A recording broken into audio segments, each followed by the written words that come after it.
Okey, untuk urusan pusaka kenderaan, okey, dia tak boleh ada permohonan bertindih ya. Sebenarnya untuk permohonan bertindih ni bukan sahaja tertakluk kepada urusan untuk pusaka kenderaan, tetapi untuk semua urusan harta pusaka, dia tak boleh ada permohonan bertindih. Okey, apa itu permohonan bertindih? Contoh jika sudah dibuat urusan di pejabat pusaka kecil, di pejabat tanah, mungkin ada buat urusan untuk harta arwah.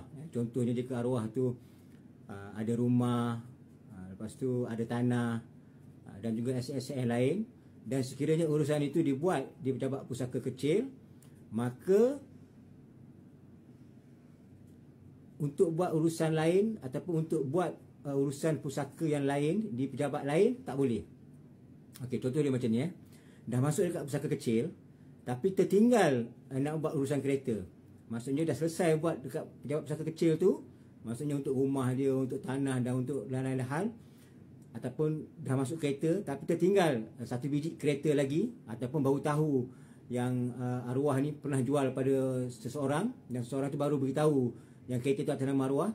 Jadi kalau sekiranya nak buat urusan tu di amanah raya, tak boleh lah. Tak boleh buat amanah raya sebab kes itu ataupun fail itu sudah dibuka di pejabat pusaka kecil, di pejabat tanah.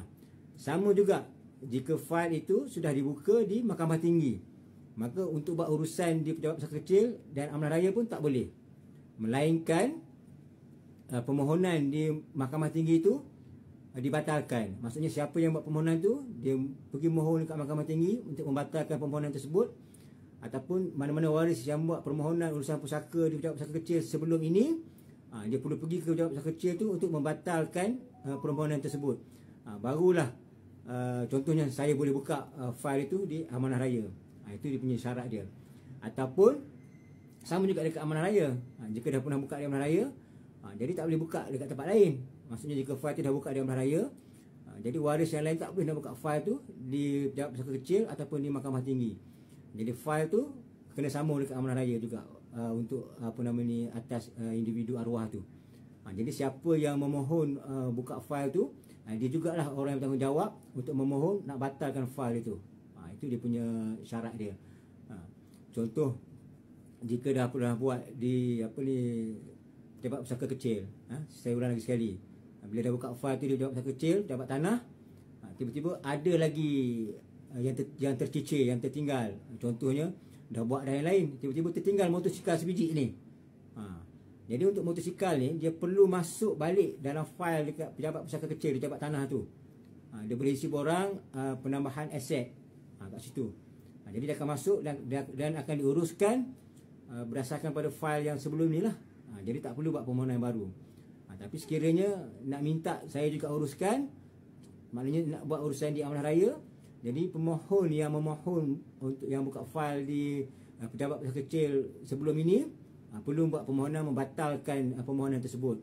Dah dapat surat permohonan pembatalan tu, barulah saya boleh buka ataupun buat urusan di pejabat amanah raya. Itu antara contoh dia lah. Tapi yang penting pergi sambung ikut fail tu. Dan bagi mereka yang ada mengadu masalah apa nama ni, lambat proses apa semua gitu gini, setahu saya pihak apa nama ni, mana-mana pejabat pusaka kecil, pejabat tanah tu, mereka dah membuat usaha berlipat ganda dah nak selesaikan isu-isu ni. Kelewatan tu mungkin berlaku disebabkan tunggakan daripada kes-kes yang sebelum ataupun semasa PKP yang sebelum ni kan. Kita maklum PKP kita 2001 2022, tempoh yang 2 tahun tu. Jadi dia kata-kata menyumbang kepada permasalahan apa nama ni, untuk mempercepatkan proses tu lah. Bayangkan kalau sebelum PKP tu katakanlah ada sejumlah kes fail yang begitu bertimbun, jadi masa PKP tu dah tak boleh nak apa nama ni, buat urusan, masing-masing semua tak boleh ke pejabat, tak boleh nak, banyak urusan yang tergendala lah. Jadi bila lepas PKP tu baru nak start balik apa nama ni, fail-fail yang tunggak sebelum ni. Dan kita pula kena ambil sedia maklum, masa PKP tu ramai yang meninggal disebabkan penyakit COVID, satu peningkatan kematian yang drastik tinggi ya. Jadi sudah tentulah bila kematian drastik tinggi tu ada, jadi bermakna sudah tentulah untuk pengusaha harta pusaka tu pun meningkatlah dia punya permohonan untuk urus aset pusaka tu. Jadi cuba bayangkan mereka-mereka di pejabat pusaka kecil tu nak selesaikan isu-isu ataupun permohonan-permohonan yang sebelum PKP. Lepas PKP, jadi sudah tentulah ia akan makan masa yang lama sikit lah. Jadi minta bersabarlah. Kalau boleh, kalau ada apa-apa urusan tu, jangan telefon, pergi terus ke pejabat tu supaya boleh dapat maklum balas yang lebih cepat dan lebih tepat lagi. Jadi saya ulang lagi sekali ya, kepada mereka-mereka yang ataupun mana-mana waris yang pernah membuat permohonan di mana-mana 3 institusi ya, Amanah Raya, Pejabat Besar Kecil ataupun Mahkamah Tinggi, bila dah buat di salah satu daripada agensi tersebut, maksudnya tak boleh buka fail lagi di agensi lain. Mana kena selesaikan fail itu di agensi yang dibuat permohonan sebelum ini. Maksudnya kena tambah itu isi borang penambahan aset. Jika nak buat juga dekat tempat lain tu, maksudnya yang pemohon yang membuat urusan sebelum ni perlu membuat permohonan pembatalan urusan tu. Itu antara perkara-perkara yang boleh ataupun yang perlu dilakukan lah.